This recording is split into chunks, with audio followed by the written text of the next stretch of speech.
एक संत थे। उनके कई शिष्य उनके आश्रम में रहकर अध्ययन करते थे। एक दिन एक महिला उनके पास रोती हुए आई और बोली, बाबा, मैं लाख प्रयासों के बाद भी अपना मकान नहीं बना पा रही हूँ। मेरे रहने का कोई निश्चित ठिकाना नहीं है। मैं बहुत अशांत और दुखी हूँ। कृपया मेरे मन को शांत करें। उसकी बात पर संत बोले, हर किसी को पुश्तैनी जायदाद नहीं मिलती। अपना मकान बनाने के लिए आपको नेकी से धनोपार्जन करना होगा, तब आपका मकान बन जाएगा और आपको मानसिक शांति भी मिलेगी। महिला वहां से चली गई। इसके बाद एक शिष्य संत से बोला, बाबा, सुख तो समझ में आता है, लेकिन दुख क्यों है यह समझ में नहीं आता। उसकी बात सुनकर संत बोले, मुझे दूसरे किनारे पर जाना है।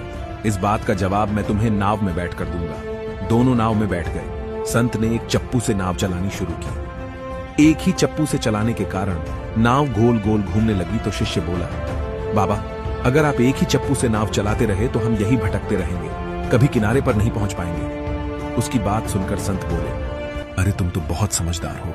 यही तुम्हारे पहले सवाल का जवाब भी है। निष्कर्ष, अगर जीवन में सुख ही सुख होगा तो जीवन नैया यूं ही गोल गोल घूमती रहेगी और कभी भी किनारे पर नहीं पहुंचेगी। जिस तरह नाव को साधने के लिए दो चप्पू चाहिए, ठीक से चलाने के लिए दो पैर चाहिए, काम करने के लिए दो हाथ चाहिए, इसी तरह जीवन में सुख के साथ दुख भी होने चाहिए।